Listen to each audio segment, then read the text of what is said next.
আল্লাহ না করুক, যদি তোমার রেজাল্ট কোনো কারণে খারাপ হয়, তুমি ফেল করো অথবা তুমি এ প্লাস না পাও অথবা তোমার নাম্বার কম আসে তুমি যেটা প্রত্যাশা করছিলা তার থেকে, তবে কি করবা? অনেকে খুব ভীত শঙ্কিত, কমেন্টে ঝড় বর্ষায় দিচ্ছ যে ভাইয়া খুব ভয় পাচ্ছি। স্বাভাবিক ভাইয়া, তোমাদেরকে যদি বলি কি এমন হয়েছে ভয় কেন বাবা, এটা মিথ্যা হবে। কারণ রেজাল্ট প্রকাশ হলে ভাই আমি নিজেই কাঁপাকাঁপি শুরু হয়ে যায়। আমার নিজের যতগুলো রেজাল্ট এখন পর্যন্ত পাইছি, আমার পড়াশোনা অলমোস্ট কমপ্লিট, তো যার কারণে এসএসসি এইচএসসি অনার্স মাস্টার্স সবগুলোর রেজাল্টের দিনই আমার অবস্থা খারাপ হয়েছে। যতই বড় হই না কেন রেজাল্টের একটা পেশা থাকে। বাট রেজাল্ট খারাপ হলে কি করবে? আমি রেজাল্টের আগে এই ভিডিওটা করছি, বাট রেজাল্টের পরে অনেকে দেখতে পারো, রেজাল্ট প্রকাশের পরে ক্লিয়ার করি যে কি হতে পারে তোমাদের সাথে বা তুমি কি করতে পারো। আমি অবশ্যই তোমাদেরকে বোর্ড চ্যালেঞ্জ নিয়ে এখানে ইঙ্গিত দিচ্ছি, বোর্ড চ্যালেঞ্জ নিয়ে কথা বলবো। বোর্ড চ্যালেঞ্জ করে রেজাল্ট পরিবর্তন হয় কিনা এই প্রশ্নটা অনেকেই মনে মনে করছো, রেজাল্ট কমে কিনা, তাদের অ্যান্সার দুইটা আমি দিয়ে দিই। বোর্ড চ্যালেঞ্জে কখনো রেজাল্ট কমে না, হয় বাড়বে নয়তো যেটা আছে সেটাই থাকবে, কিন্তু কোনো সময় কমবে না। সেক্ষেত্রে অবশ্যই তোমরা বোর্ড চ্যালেঞ্জের সুযোগটা মিস করবে না। দ্বিতীয়ত, বোর্ড চ্যালেঞ্জ করলে রেজাল্ট পরিবর্তন হবে কিনা দেখো। প্রতি বছর 3-4 লাখ শিক্ষার্থী বোর্ড চ্যালেঞ্জের আবেদন করে এসএসসি পরীক্ষা শেষে। কারণ অনেকেই 1 মার্কের কারণে 2 মার্কের কারণে এ প্লাস পায় না। ম্যাথে অনেকে আমি দেখেছি 79 পাইছে, মানে 1 মার্কের কারণে সে প্লাস মিস করছে। এখন সে কি করবে? তার উচিত হবে কি না বোর্ড চ্যালেঞ্জ করা? এই প্রশ্নের উত্তরটা সিম্পল, অবশ্যই বোর্ড চ্যালেঞ্জ করো। দ্বিতীয়ত, অনেকে দেখা যায় ফেল করেছো, তোমরা তো অবভিয়াসলি বোর্ড চ্যালেঞ্জ করবা।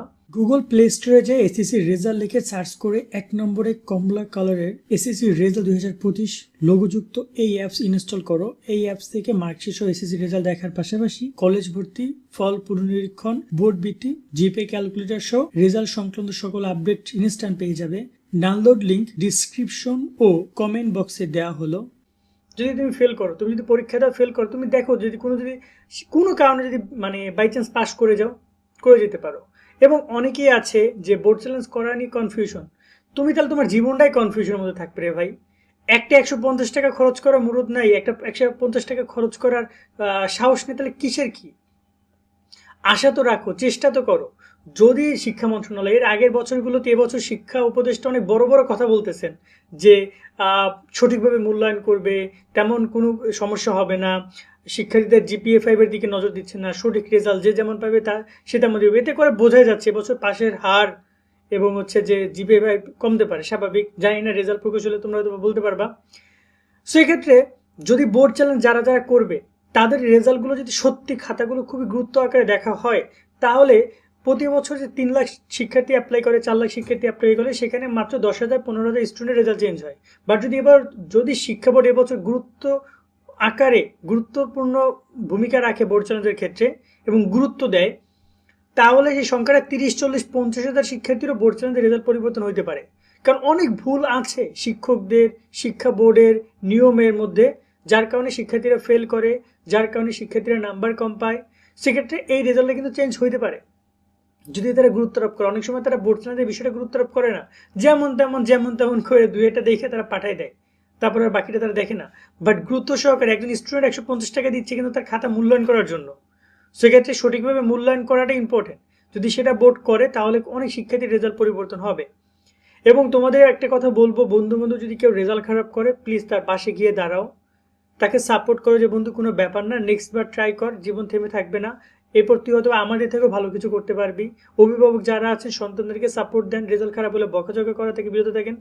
গত 23-এ কয়েকশো শিক্ষার্থী ভুল কাজ করেছিল, তারা আর পৃথিবীতে নাই এই রেজাল্টের কারণে।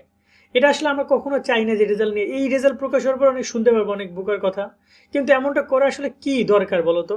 একটা পরীক্ষা, একটা 3 ঘন্টার পরীক্ষার মাধ্যমে তোমার জীবনের মূল্যায়ন হয় যে তুমি মেধাবী নাকি তুমি মেধাবী না। অফকোর্স তুমি মেধাবী, হয়তো তুমি পরীক্ষা ভালো করছো না, হয়তো তুমি গানে মেধাবী, তুমি নাচে মেধাবী, তুমি তোমার অন্যটা দক্ষতায় তুমি অনেক মেধাবী। সবাই যে পড়ালেখায় পারফেক্ট হতে পারে তা না। পড়ালেখা শুধুমাত্র পাশ করার জন্য, তোমার একটা গ্র্যাজুয়েশন কমপ্লিট করছো, তুমি শিক্ষা অর্জন করছো, ঠিক আছে, বাট অন্য একটা ফিল্ডে তুমি ফাটাই করতেছো, সেখানের মাস্টার তুমি, সেখানে বড় বড় মানুষদের তুমি হারাই ফেলতে পারো, এত পরিমাণ তোমার দক্ষতা আছে, তুমি সেটা খুঁজো, সেটা বের করো, সেইটা তোমাদেরকে আমি বলবো। এবং বোর্ড চ্যালেঞ্জ করার পরামর্শ সবাইকে আমি এই ভিডিওতে দিতে যাচ্ছি। বোর্ড চ্যালেঞ্জ নিয়ে ডিটেলস ভিডিও পাবে, সেটা দেখে বোর্ড চ্যালেঞ্জ করে নিও ভাইয়া, কিছু হবে না, কর, ইনশাল্লাহ ইনশাল্লাহ ইনশাল্লাহ ভালো কিছু হবে তোমাদের জন্য। যেটা আল্লাহ তাআলা ভালো রেখেছে সেটাই তিনি করবে। আজকের মতো ভিডিওটা এখানে শেষ করছি, সকলে অনেক অনেক ভালো থাকবা, আল্লাহ হাফেজ।